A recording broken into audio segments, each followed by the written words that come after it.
You woke up this morning believing you were free.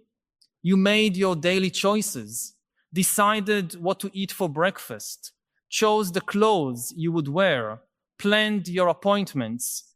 Each decision seemed genuinely yours, born from your personal will, your desires and needs.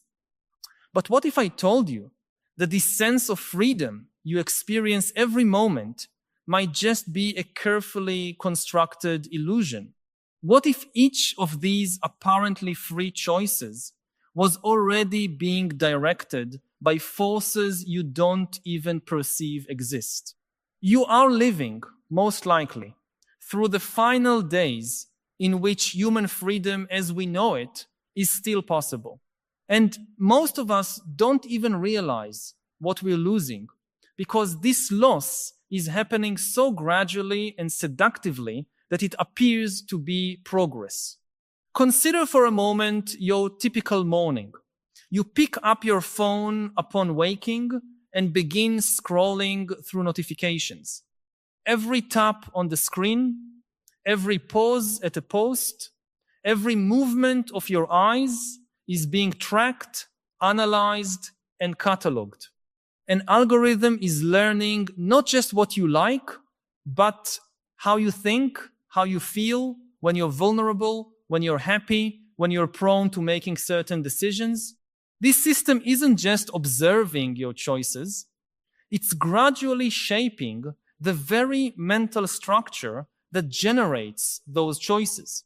It's as if every morning you wake up in a maze that subtly reorganizes itself during the night so that the paths seem familiar, but actually lead to destinations that weren't exactly what you had chosen. Human freedom has always been a fragile and recent achievement in the history of our species. For hundreds of thousands of years, humans lived in small groups where each person intimately knew all others, where individual choices were limited by immediate survival needs and ancestral traditions.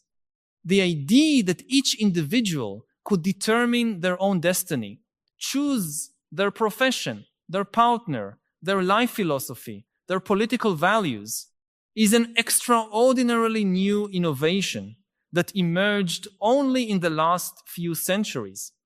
And even then, this freedom was never absolute. It always depended on social, economic, and political structures that made it possible. What makes our historical moment unique is not that freedom is being threatened, that has always happened, but rather that for the first time in human history, the threats come from systems that know you better than you know yourself. In past dictatorships, control was exercised through brute force and crude propaganda. The totalitarian state tried to shape behavior through fear and repetition of slogans. It was a primitive method, like trying to sculpt a statue with a hammer. The new control system is more like genetic engineering of the mind, altering the DNA of our decision-making processes so subtly that we continue believing we are the ones in command. Today, artificial intelligence systems analyze billions of data points about your behavior to create a predictive model of your personality that is more accurate than the knowledge you have of yourself.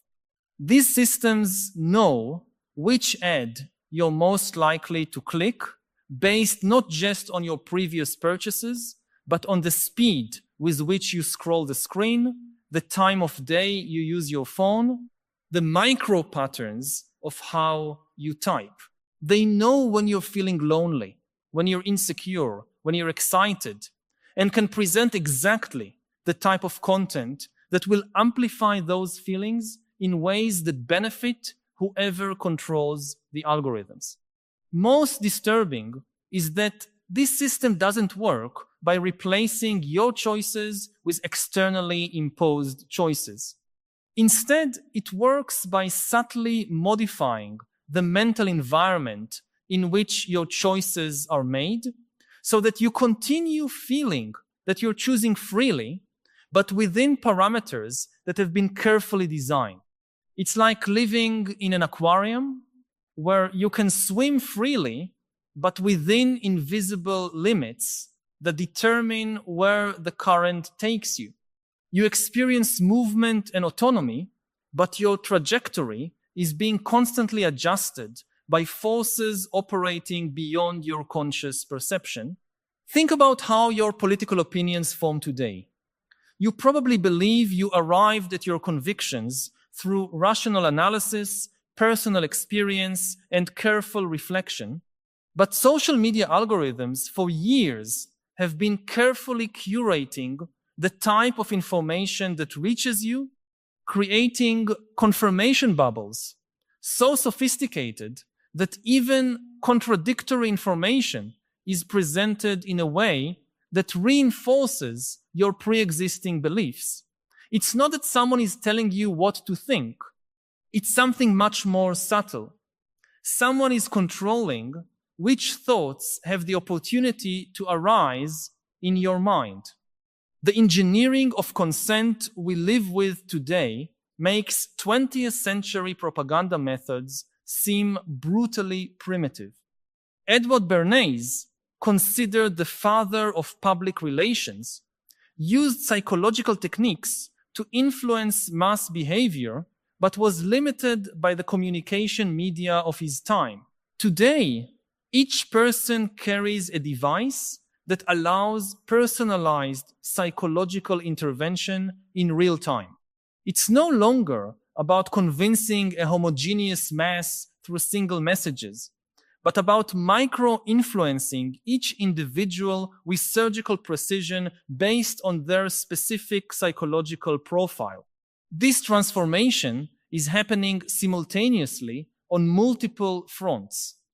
At the economic level, surveillance capitalism has transformed personal data into the most valuable commodity on the planet.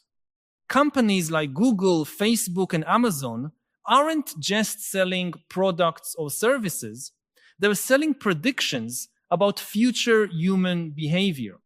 And to create these predictions, they need not just to observe behavior, but to influence and direct it. Your economic value isn't just in what you buy, but in your predictability as a consumer, as a voter, as a service user. At the political level, democracies around the world are discovering that digital manipulation of public opinion can be more effective than traditional campaigns.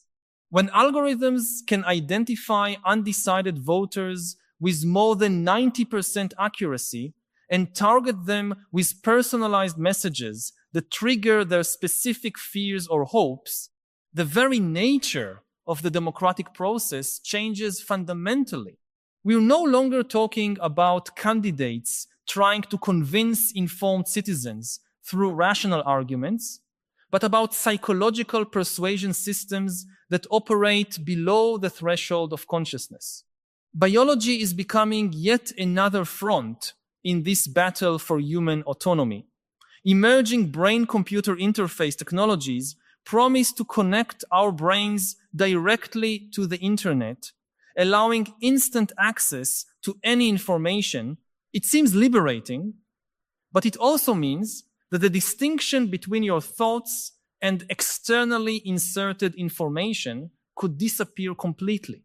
When you can search for anything just by thinking about it, how do you differentiate between a genuine insight and an implanted suggestion?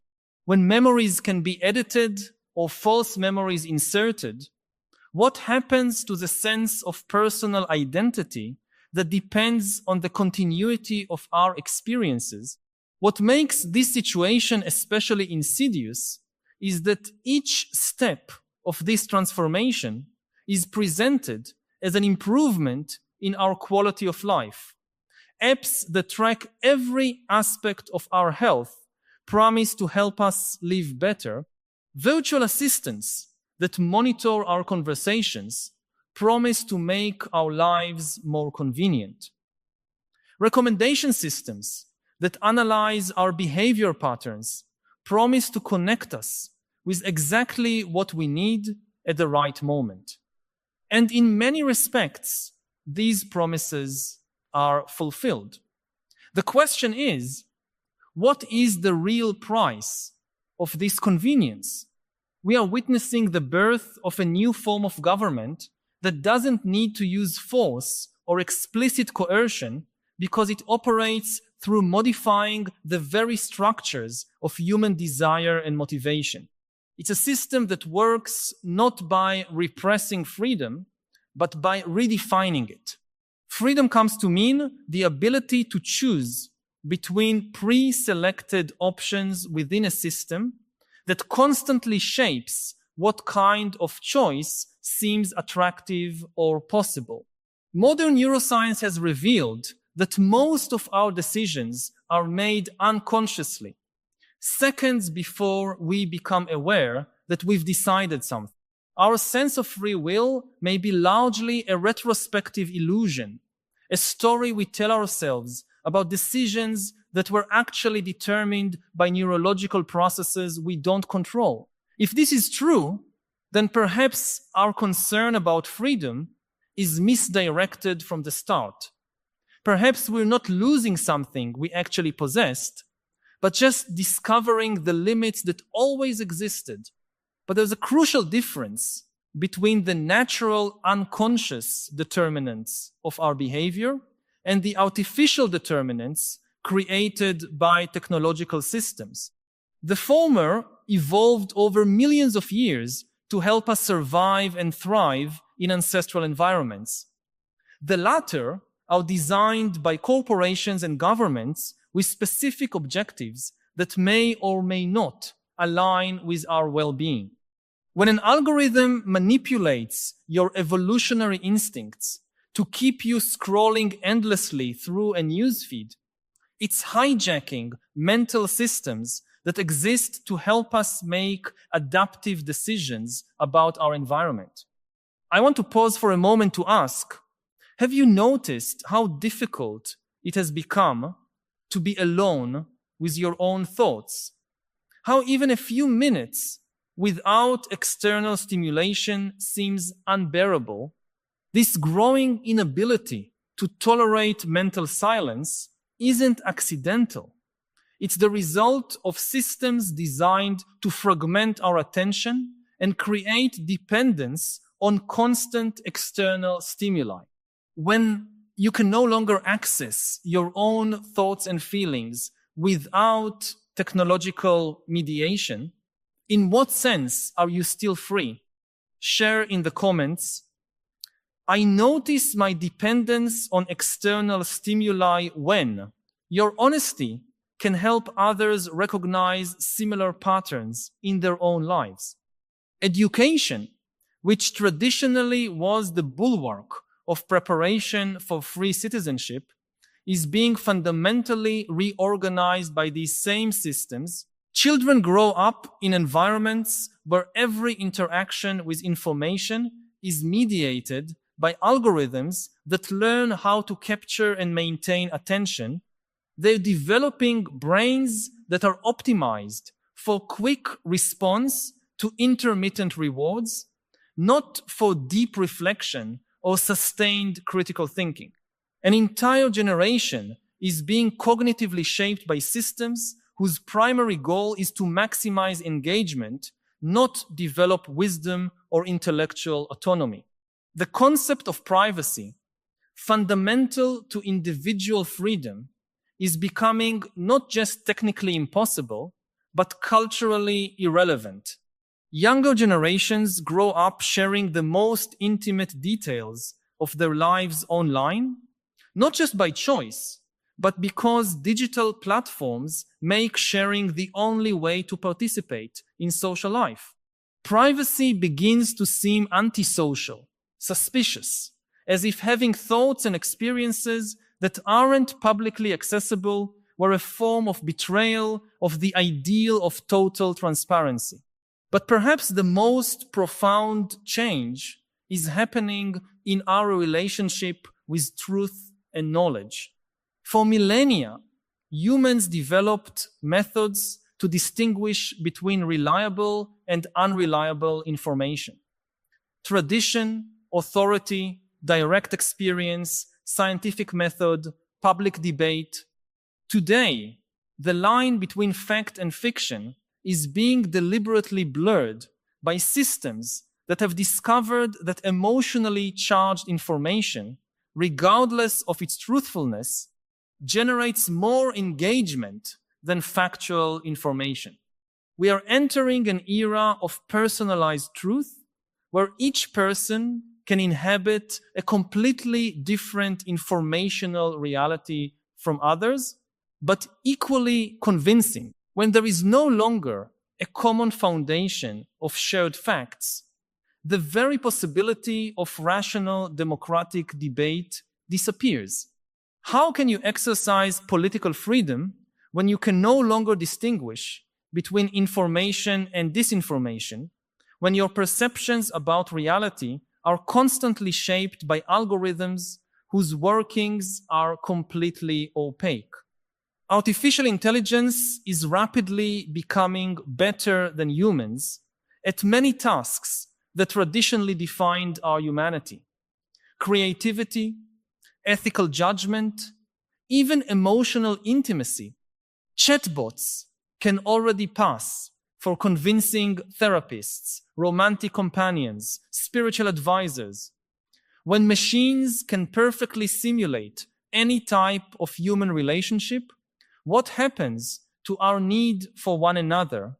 And when we no longer need each other, what incentive do we have to develop the political and moral virtues that freedom in society requires? We are approaching a tipping point where the choice between freedom and security, between autonomy and convenience, may no longer be available. Artificial intelligence systems integrated into all aspects of our infrastructure promise to optimize everything: traffic flow, resource distribution, even personal relationships. The efficiency these systems can provide is too tempting to refuse, especially when we face global challenges like climate change, pandemics, and economic inequality. But total optimization is the opposite of freedom. Freedom includes the right to be inefficient, to make choices that aren't objectively better, to value things that can't be quantified. When every aspect of human life is optimized by algorithms, we are essentially outsourcing our agency to machines that, however sophisticated, operate according to criteria we cannot understand or contest. The question isn't whether we should resist all technology or return to some pre-digital golden age that probably never existed.